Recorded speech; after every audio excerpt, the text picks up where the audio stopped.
n'affirme pas que M. Vital Kamerhe mais des informations autour que M. Vital Kamerhe n'a qu'un aïe balobi qui n'a pas liberté provisoire. En tout cas, je n'affirme pas parce que je n'ai pas toutes les confirmations possibles. Mais déjà, toujours déjà que quand il y a M. Vital Kamerhe balobi qui n'a pas liberté provisoire pour ma cambo. Il y a Covid-19 ce qui est justice à blanchir, justice à laver, et eux, ils tiennent à ces procès pour que la vérité éclate au grand jour, pour que nous puissions savoir qui est responsable et qui ne l'est pas. Moi, ça me fait du bien de constater que les gens maintenant, c'est la vérité. Vérité, en tout cas, moi, je suis prêt. Et tout le monde mais ça, moi,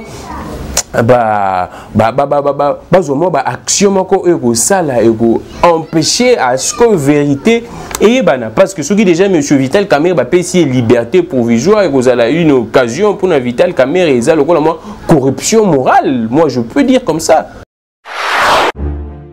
Vérité, il faut au gouvernement à laisser tomber quand il y a M. Vital Kamerhe. En tout cas, il y a beaucoup de prisonniers qui peuvent sortir et M. Vital Kamerhe va maintenir Yéwana. Va maintenir Yéwana, va samedi, c'est la procès, il y a les 11.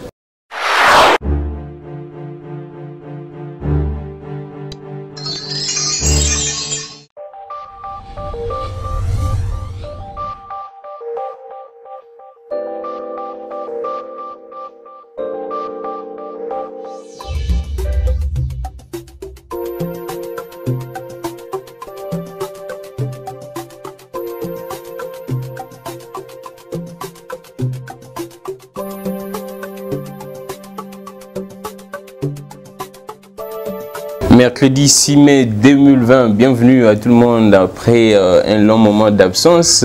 Nous nous retrouvons encore pour analyser dans cette émission Actu en détail, tenue militaire oblige parce que nous devons soutenir nos vaillants FARDC parce que malgré leur salaire modique, nos amis sont en train de mouiller effectivement leur maillot pour l'intégrité territoriale. Alors merci beaucoup à vous tous. Ndenge bozako s'inquiéter pour l'absence nabiso dans un message belé.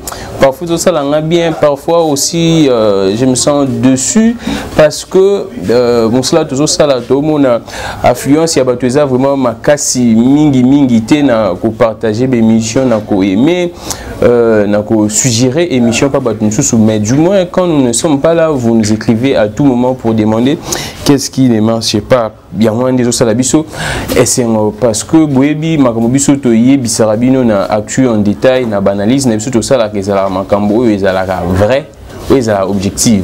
Le problème est que Congolais, tous en un niveau, il y a polémique, tous en un niveau où il y a émotion, un niveau il y a sentiment. Dans notre côté ici, intériorisé, niveau il y a science, niveau il y a développement, niveau il y a raison, tout ça plus un niveau où il y a Oyo président ya parti politique nanga au parti politique nanga même si parti politique est sali bien té jamais koki ko luba que parti politique est sali bien té il faut toujours soutenir en toza non à niveau oyo toza ko se couvrir aussi longtemps na makambo oyo Italie mboka makambo Italie nation makambo Italie banana yo ba future génération tout ça là na ba couverture té normalement parce que ceux qui te conjuguent au sein de la couverture, alors merci beaucoup na bandeko oyo baza bien que baza moukié mais baza pour comprendre néanmoins aspect des choses wana et je sais la biso elengi makasa. Alors aujourd'hui il y a beaucoup de sujets, il y a affaire Tambou Mwamba qui continue. Tout le monde, Madame Bijougo a apporté qui Tambou Mwamba plainte. Mais comme je vous avais dit, l'émission, je pense, l'émission il y a Souka qui samedi, diffusé hier. Tambou Mwamba ndenge na yebisa bino batu balandaki plénière wana bien te batu bazalika rester focalisé na ba propos ya Tambwe Mwamba ndenge alobaki na sénatrice wana. Alors mais je vous avais dit que Tambwe Mwamba a répondu qui a yebisa qui effectivement il y a ça makambo seulement qui boye. D'ailleurs tout jusqu'à présent gouvernement nous est foutité et qui préfinancé na société wana et makambo ndenga yebisa qui avant akoma na makambo oyo batu bachaki kamingi parce que mboko na biso batu balingi ko tia mingi kana oyo eza vraiment dérisoire makasi tango tozo tiango susuka ezo kitisa susu niveau to moni makambo ya muku na ndenge salaki sali buzz pratiquement si je peux dire comme ça et batu balandeli makambo wana mais makambo eza ya mutuya oyo ndeti ndenge to ya dollar et mati batu bazo landela ngote batu bazo lobela ngote makambo eza insécurité batu bazo lobela ngote to moni lobby, je pense, lobby Nabutu, déjà, document, il y a demande d'avis à non-objection, demande d'avis à non-objection, autorisation pour ne pas faire passer marché, on a la direction générale à contrôle et marché public, babimi c'est qui, deux documents et bimi, oyo et l'axique makambu Tambwe Mwamba qui n'a agré mais avant Tambwe Mwamba salango a contacté qui direction générale à contrôle ya passation ya marché public. Je pense que Charlie quand on retient la bino deux documents na tout ça nango à part sujet Tambwe Mwamba et puis à part ça Tambwe Mwamba atindaki madame wana na question pour mon document mususu to lobela pe makambu ya liberté provisoire ya Vital Kamerhe boyebi qui conseil des ministres à lundi et seulement qui compte tenu Covid-19, prison et belé commis déjà Covid-19 et commis déjà la porte il y a prison tout le monde est dans coûte déjà et côté plus de 100 personnes plus de 100 prisonniers contaminés déjà dans Covid-19 et décision basée dans le conseil des ministres on a battu la comment est-ce que libérer prisonniers ou bakana bango et choqué vraiment et ceux qui bimi représenter danger ma capacité entre autres les cas cités nommément il y a monsieur Vital Kamerhe directeur il y a cabinet donc d'ici là à la bénéficiaire de la liberté provisoire ce qui makambu et qui est ndenge sengi dans conseil des ministres tokoloba o eza important dossier ya munene yango tokovande la plus c'est décret au projet à décret au basola qui peut dans conseil des ministres concernant secrétariat il y a ancien président élu wana nde to beta benda lisolo na makasi ya monde vraiment to banda nango parce que c'est très important namboka oyo quand il s'agit des choses sérieuses mbongo et mona nakate mais ce que commis na babuzoba na makambo oyo population a ko se retrouver atamu kiete mbongo ezobima et balingi doté ancien président na secrétariat et nous nous demandons pourquoi ancien président a commis nani namboko. Oui, effectivement, il faut protéger parce qu'il faut détenir secret d'État et belé, mais il faut retenir déjà la Constitution a prévu une protection pour l'ancien président au titre qualité nabango ya sénateur à vie. Tout le monde qui a vendu de Kabila à Kende.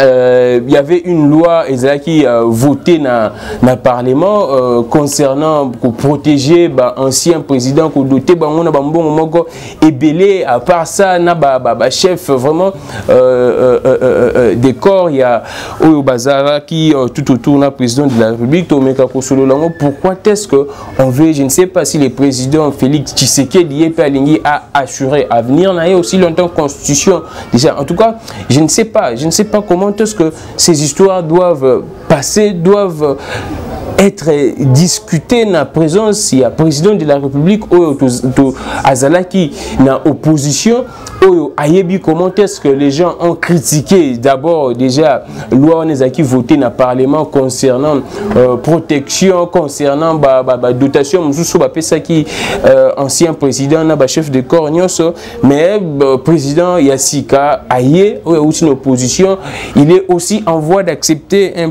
autre projet, il y a décret pour doter secrétariat na ancien président élu. À part ça, va que sous Sika ça sous dotation je pense financière forfaitaire pour conjoint ou bien conjointe ceux qui a bali sous-souté ceux qui président élu à Koufi et puis na bana borfelin il y a président élu ça mbongo donc mboka na biso mbongo emona na ka pona makambo pona intérêt il y a XY pour intérêt partisan, il y a Batumoro, XY qui n'ont pratiquement rien à voir avec la population congolaise. Voilà vraiment plus dans le sujet. Néanmoins, nous allons aussi parler de la gestion en Covid-19. C'est toujours désordre. Jusqu'à présent, information lobby sur là qui Dr Jérôme Mouniangi Awa, mais selon Dr Jérôme Nana Komi Kakate, il y a des sérieux problèmes qui se posent actuellement, notamment parce que Madagascar a nié contribution. Il y a Dr Jérôme Mouniangi n'a produit na bango. Il y a Covid organique. Madagascar a nié contribution à Dr Jérôme Mouniangi. Alors que Dr Jérôme Mouniangi a l'objet qui vérité. Dr Jérôme Mouniangi a ni de près ni de loin. Na protocole il y a Covid organique na bangoto. Mais qu'après Covid il y a RVA, RVA bazo futamate na conseil des ministres le ministre il y a justice à Kende pour enquêter qu'est-ce qui ne va pas parce que l'indicateur est bien, ils ont l'accès que non, apparemment RVA est en faillite, bien que RVA déjà presque un mois et un mois, RVA navette, ils ont sous-souté vol, ils ont sous-souté activité principale à RVA, et quand RVA lobby qui non, il faut présidence à aider Bango, le gouvernement faut aider Bango parce que Bango va travailler et parce que vol, ils ont le soutien. Et puis nous allons chuter par insécurité, puis il y a carburant, il faut équita na pompe essence. Alors, nous commençons déjà par cette grande question qui est primordiale pour le peuple congolais. OESA, il y a codoté ancien président élu, jusqu'à présent, tout ça, un président élu Moko. Et ça, M. Joseph Kabila a déjà sénateur à vie avec Mbongo, étant que sénateur à vie et à vie Nambongo Azanango pour la loi où il va voter qui dans la législature passée concernant l'ancien président Mbongo et Belé foot Bango na chef de corps maintenant Balingi Souba qui c'est sous secrétariat Moko pour Bango et projet on a qui présenté par VPM et la justice garde des sous. Tunda Yakasindi. Yende muta présenté qu'on a conseil des ministres mais nanou adopter qui a voté loi qui va adopter na conseil des ministres na conseil des ministres ezoya mais examiner qui on ka mais non nous adopter donc information exacte que tout tient ba précision que non nous adopter mais présentation de Salamaki likamwane banda kala ngana nazayi ko lobela parce que na banda yo zela vraiment ba lobela ngo na conseil des ministres et ba lobela ngo na conseil des ministres au président Azalaki pe voilà. Mais la grande question qu'on doit se poser, pourquoi est-ce que dans notre pays s'il s'agit ba matissa salaire il y a enseignant ça pose problème, s'il s'agit ba matissa salaire il y a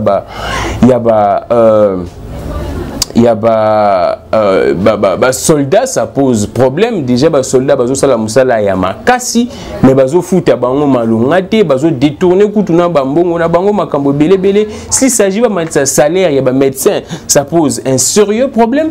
Mais s'il s'agit des personnes XY, ou parfois énerva kibiso, en tout cas, ça ne pose pas de problème. Ça ne pose pas un problème. Je me demande pourquoi. Qu'est-ce que monsieur, bien que oui, effectivement, il faut continuer le président, déjà, nous devons savoir que le président de la République, parce qu'on parle des présidents de la République, jusqu'à présent, le salaire n'a pas et comme un tabou. Monsieur Félix Antoine Tshisekedi a promesse que tu as salaire à président, mais jusqu'à présent, tu as salaire n'a été. À part salaire, il y a ce qu'on appelle la dotation présidentielle. Au Bazokana, et Zarambon est belé. Déjà, ils gagnent beaucoup d'argent. L'exercice en fonction, il y a fonction. Maintenant, comment, pourquoi est-ce que ceux qui balongwe la protection, il y a aussi longtemps dans la Constitution et garantit sénateur à vie, c'est-à-dire il y a vie chaque fin du mois de sénateur, je pense, 13 000 dollars, 13 000 16 000, parce que vous devez savoir que les députés provinciaux salaire n'a pas 10 000 et ceux qui députés provinciaux salaire n'a pas 10 000. Donc actuellement les sénateurs atteindre 16 000 là en tout cas, mais déjà dans bon belé. Donc déjà chaque fin du mois Azo Salanae le côté parce que Aza ancien président, il détient des secrets, oui. À fois 16 000, à part 16 000 au sous secrétaire général, plutôt secrétariat pour naïe, secrétariat personnel, il faut sous foot tabango. À part ça, il y a aussi ses enfants, il faut sous selon décret il faut pas jouer sous mbongo, ce qui a koufi. Ce qui a koufi, bananae, il faut pas jouer mbongo, moi si naïe, il faut jouer mbongo bien mon balé, il faut jouer mbongo, ce qui non a balité. Mais pourquoi est-ce que tout le monde va vivre bien en Congo? Quelle est la suite pour nos orphelins? Il y a des soldats, il y a des na guerre, anciens combattants. Tout le monde a bon à quand kokoro ndenge ba kuma ba fazer ba nebele ba komi ba fazer na société ba nebele ba komi ba fazer ba zana ba quand fungula wana parce que papa naie akendaki ya mususu guerre akufi kuna ba komi siko ba orphelin, ils ne reçoivent, ils ne perçoivent rien na basi na bango, ils sont abandonnés. Mais pourquoi seulement juste une race, une catégorie de personnes on a habité au nom de quoi? Parfois même énerva qui biso yiba ki mbongo ya mboka basaki makamboza ya mabe pona mboka, mais qui soit bénéficiaire il y a avantage belé. Je me demande, et ça s'est fait na reine, il y a président Félix Antoine Tshisekedi oyo biso tout tant wazaki une opposition, on avait protesté contre loi wana aux législatures passées, voté qui adopté qui pour la protection, protection de plus, dotation de plus pour ancien président élu pour chef de corps.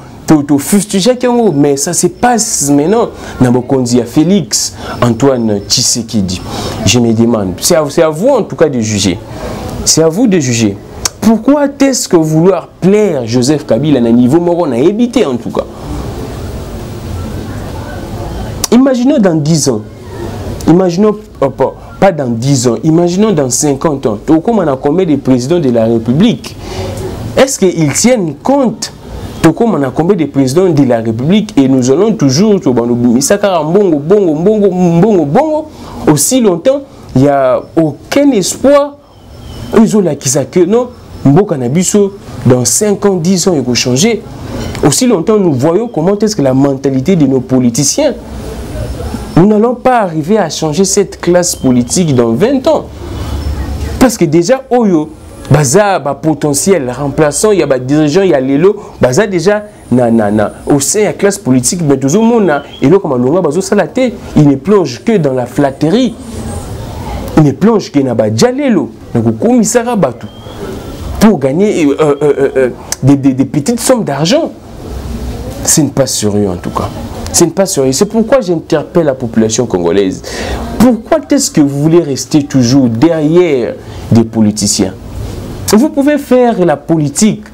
Vous pouvez contrôler les politiciens. Vous pouvez suivre la politique sans être derrière un politicien en tout cas.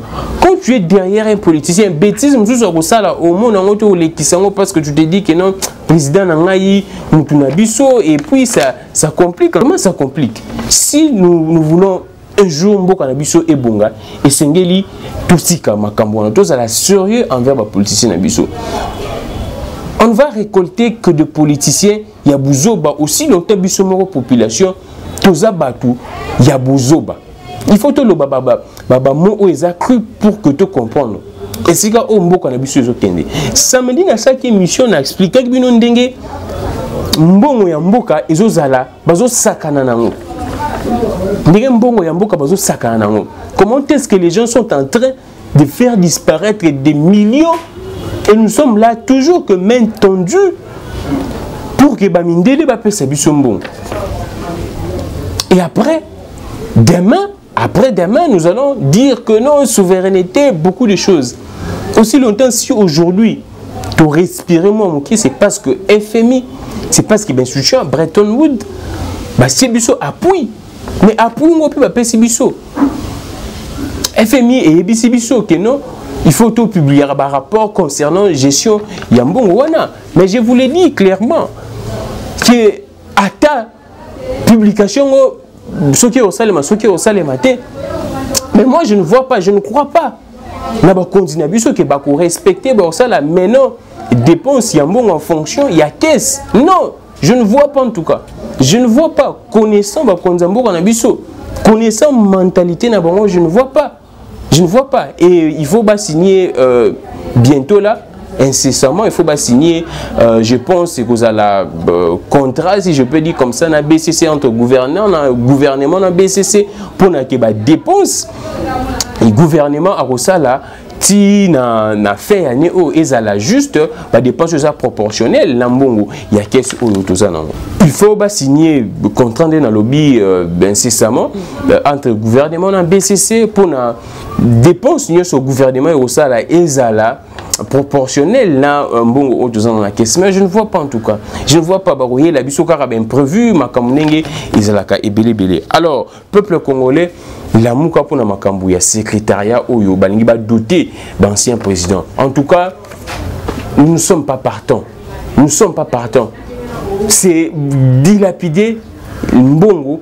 Il y a l'État en tout cas. C'est vraiment dilapider Mbongo. Il y a l'État. Aussi longtemps, non, nous te divertir l'économie. N'a bisoté. En fait, ma cambosa vraiment. Et belé. Non, nous te savons ça là que l'économie n'a bisoté à la garantie. Ou comme la biso bambongo. Et belé. Mais bazoé la biso. Ma cambosa ou eko lia biso mbongo. Aussi longtemps, nous nous enseigner mbongo na bango et matité. Non, nous budget. Allouer une éducation et matité aussi longtemps gratuité et enseignement et ça pour souffrir aussi longtemps secteur agricole nous a doté d'un financement et belité en fait makambo ils a vraiment ébélé mais bazo yé la biso makambo ou ils a accessoire si je peux dire comme ça secrétariat wana ya ba ancien président et quoi apporter nini Joseph Kabila depuis ancien président a apporté nini na mboka o. Une année déjà, na quelques mois, déjà apporté ni. Et donc ancien président. Disons-le clairement. D'ailleurs, peu qu'on a Sénat à Yakate. Na Sénat à Yakate, Mazorambongo, il y a Sénat a apporté déjà nini. Bon, bah, Koutanaka. Na président actuel, sur la Makambo, na Bango, on ne sait pas en tout cas. Mais qu'est-ce qu'il a apporté? Ce qui est Zakaka, Azo continue qu'on nargue le peuple congolais, Azo continue qu'on nargue la nation. Qu'est-ce que Joseph Kabila a apporté? Après un an et quelques mois, il faut doter sous le secrétariat. Il faut apporter pour analyser quel dossier? Pour analyser quel dossier? Pour analyser quel dossier? Dites-nous clairement. Pourquoi jouer avec le peuple congolais? Pourquoi jouer avec le peuple congolais? Nous allons revenir sur ces dossiers. Nous allons prendre l'affaire liberté provisoire. Il y a M. Vital Kamerhe Toyoki qui évoqué na Conseil des ministres. Mais la grande question qu'on se pose, est-ce que M. Vital Kamerhe, ceux qui a joué liberté provisoire, est-ce que tant au procès au Banda et que vous allez vraiment sous una ampleur wana aux populations à Zozela, est-ce que procès wana et que c'est passé ndenge et sengeli, est-ce que ce qui y a toujours des preuves où ils ont accablé M. Vital Kamerhe, est-ce que M. Vital Kamerhe vous allez condamner? C'est ça la grande question à se poser. M. Vital Kamerhe a joué liberté provisoire pour Nandenge Tozobanga, prison comme vecteur de propagation de la société, il y a Covid-19, c'est bien bon effectivement parce qu'il faut prisonniers oyo bakana bango eko oyo baza bazo constituer. Bon, en fait, quand on dit aussi que non prisonniers oyo mais détenus baza ko constituer et danger té na no sein la population, c'est seulement kuluna détenus bien prisonniers oyo baza ko aussi machette bon oyo détourner bambongo o baza na indice sérieux de culpabilité en matière de malversation financière.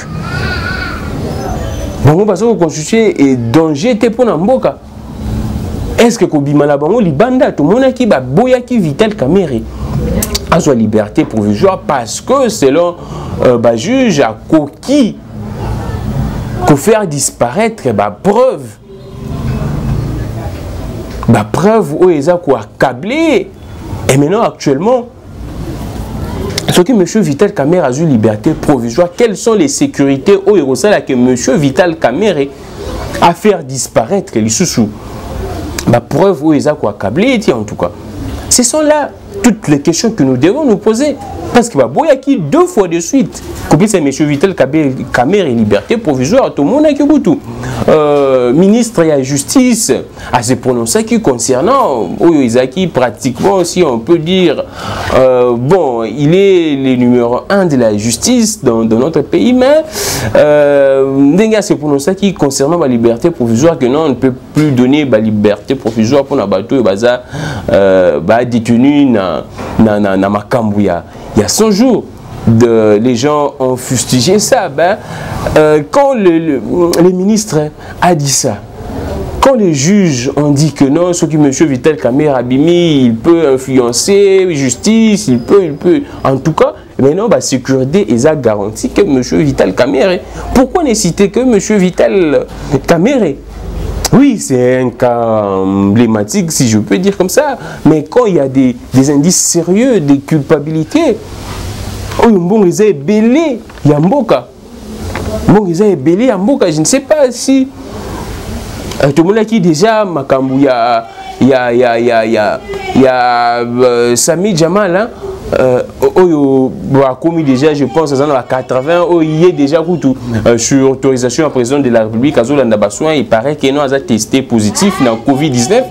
Il est en prison, Covid-19, moi, je suis en prison, c'est que Covid-19, et continue en prison. En fait, comme un peu moins bizarre, je vous avais dit, en tout cas, le peuple congolais, si nous ne fixons pas Misunabiso na Makambouana, parce que je vous avais dit Makambouyo et ils ont côté ça va combo belé, il y a personnalité, il y a makasi, il y a mboka et soukaka bongo. Et tout le monde a procédé comme qui est déjà kolemba. Mais oyo comme intéressant et ça que c'est maintenant batu oyo bakangaki bangonde ba komi ko bangisa batu oyo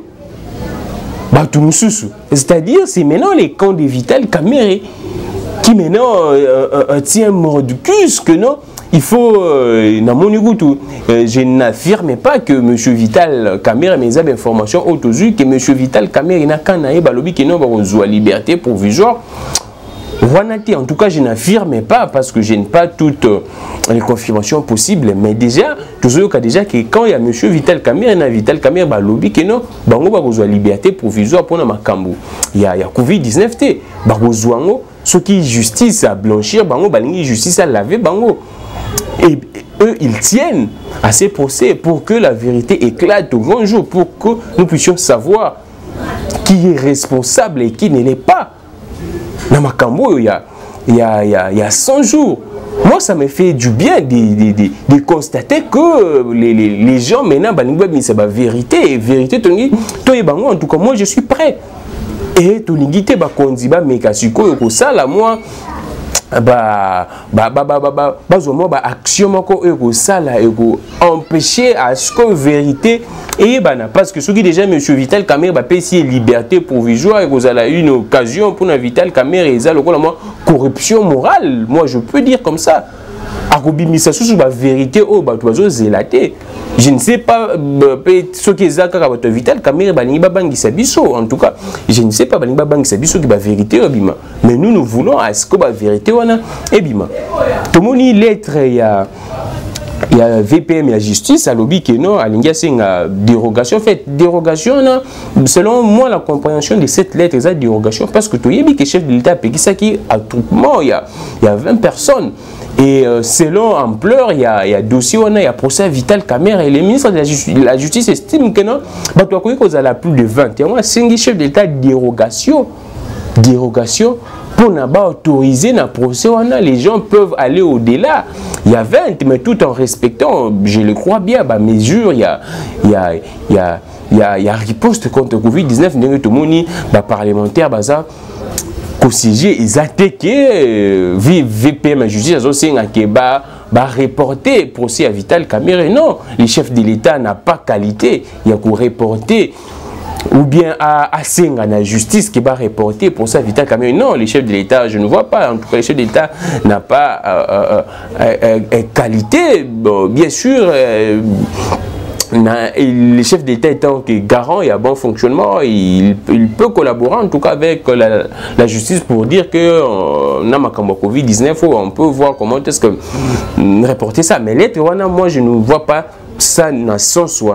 Moi je vois ça que non, c'est un chef de l'État qui a permis qui député Sangana au-delà il y a 20 personnes tout en respectant les mesures barrières effectivement n'a procès à Vital Kamerhe là bon c'est ce qu'en tout cas moi j'ai compris parce que jusqu'à présent on n'a pas été en contact avec les VPM et la justice mais c'est ce que moi j'ai compris étant qu'intellectuel, étant que journaliste, expert en communication, étant que j'ai vraiment lu entre les lignes quoi.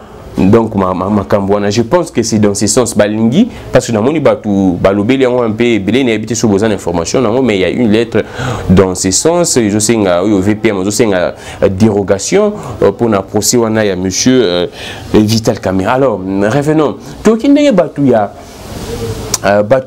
UNC bazoloba. Les gens même disent que pourquoi est-ce que makambo 15 millions ndenge bazoluka basambisa monsieur Vital Kamerhe makambo 15 millions et quoi taper na casté parce que parmi les griefs retenus la charge à monsieur Vital Kamerhe il n'y a pas makambo 15 millions. Et selon certaines langues que makambo 15 millions va répondre en côté parce que ils ont un entourage aussi à chef de l'État. Les gens sont partis même jusqu'à la famille. Il y a chef de l'État que non, il y a des gens au pays qui bon 15 millions autant à maman nanio na habité maman nanio ils en ont qui non à 10 millions, 15 millions, 9 millions. Ba somela ba mama pangu donc makamboze belé to yoka ngeko Paul Chilumbu. Ndenga lo baki. Pour Kabound, non, Gistin, Kabouya, en tout cas, je vous demande, vous encore, la population congolaise, ce que M. Vital Kamerhe a eu liberté provisoire, moi je vous dis en tout cas, c'est une corruption morale et vous permettre à ce côté que ce qu'a eu liberté provisoire pour le gouvernement se décider, Makambouya. Il y a Covid-19, Babinisi, M. Vital Kamerhe, et il y a la corruption morale, M. Vital Kamerhe. Ou bien collectif, il y a avocat na yeba kokoka kobimisa ba vérité. Ce qui bolingi ba vérité bima, il faut au gouvernement à laisser tomber quand il y a monsieur Vital Kamerhe. En tout cas, il y a beaucoup de prisonniers qui peuvent sortir et monsieur Vital Kamerhe va maintenir Yéwana. Va maintenir Yéwana ba sambe c'est la procès na les 11. Va maintenir Yéwana la procès Yéwana, il y a les 11 en tout cas. Donc j'interpelle la population congolaise to fongola lisusu misu. To fongola lisusu misu to lingi dossier vraiment il y a 100 jours tout le monde a clair.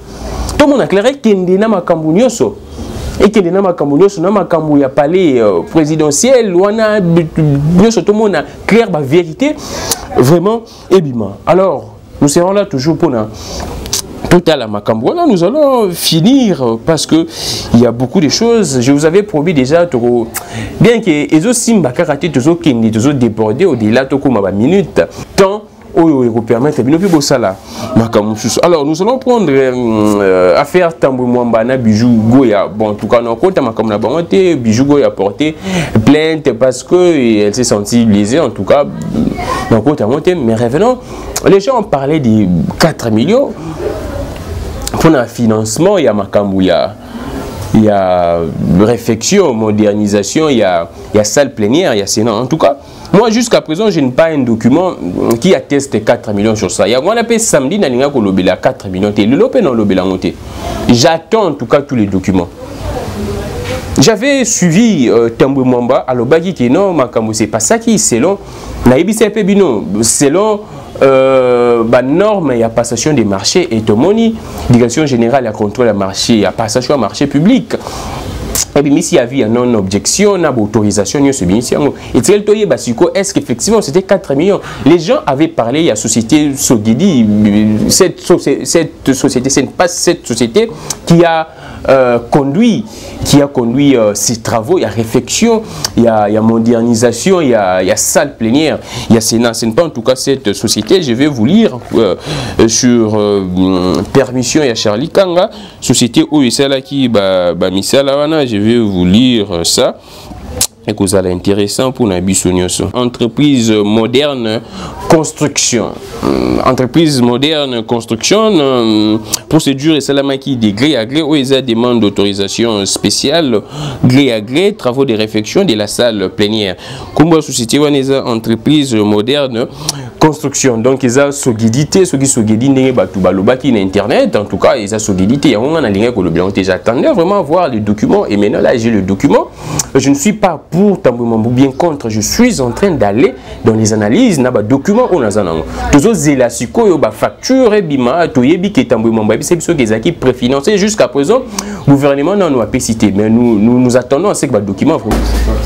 Donc entreprise wana ya wana oesaki makambwana toujours zélasiko yo toyeba tomoni ODEP et sengi basala audit en tout cas nous sommes partant ba autorisé bango basala audit ba structure pe mususu esengi basala audit ce n'est pas en tout cas un péché basala nous voulons vérité pe eyebana vérité eyebana na makambu ya réflexion, il y a salle plénière. En tout cas, c'est comme ça, nous allons finir par insécurité et commis vraiment dans tous les coins, il y a insécurité. Partons na est kuna insécurité eza makasi ba rebelle ba force armée ya ba pays mususu ba koti bien que ba pays wana ba sali démenti que non ce n'est pas ça mais en tout cas la société civile la population eza ko décrier et puis que non il y a présence il y a ba militaire il y a ba mboka mususu tout moni ba lobela qui on a conseil des ministres mais ba lobela on vraiment makasité nous voulons avoir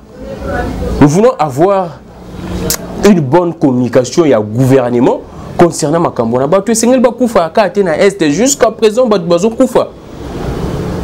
Jusqu'à présent, et on a Kinshasa, pareil, insécurité, et partout insécurité, nous voulons que Bakondi Nabiso soit sérieux. Namakambo est allé sécurité. Moi, je ne comprends pas comment est-ce que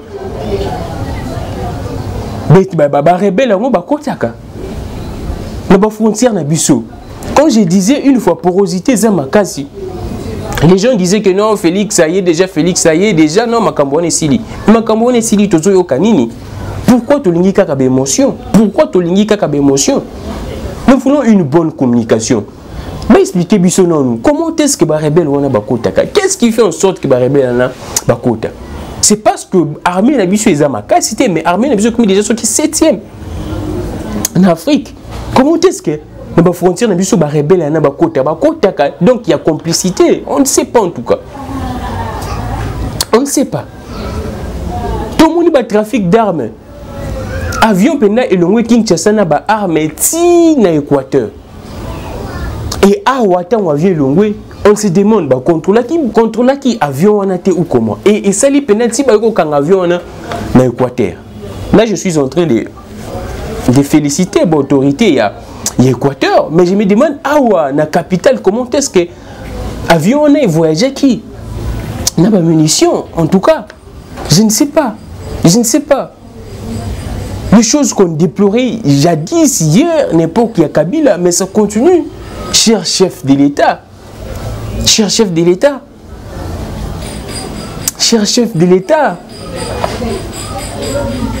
prenons au sérieux la gestion de la res publica. Prenons au sérieux la gestion de la res publica. Parfois, ça fait mal, en tout cas. Population d'information est cruciale. Parfois, population d'information est polémique. Pour que vous voulez aussi longtemps ma bezo sale ma makasi. Ma bezo sale ma makasi. Merci beaucoup, en tout cas. Ninge bozo continuer kozala toujours na biso makambu ya RVA.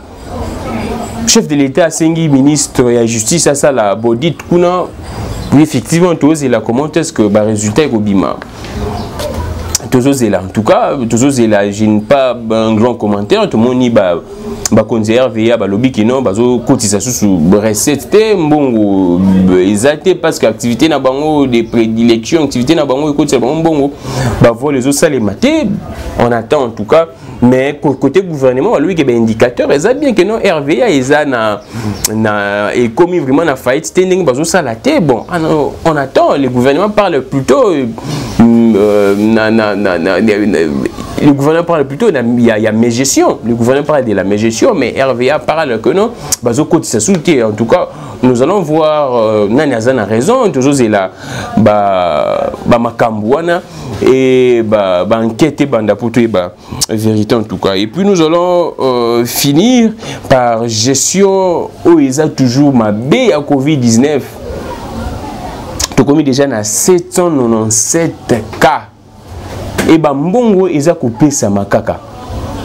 Je pense hier ou bien avant-hier, les États-Unis ont 12 millions mususu.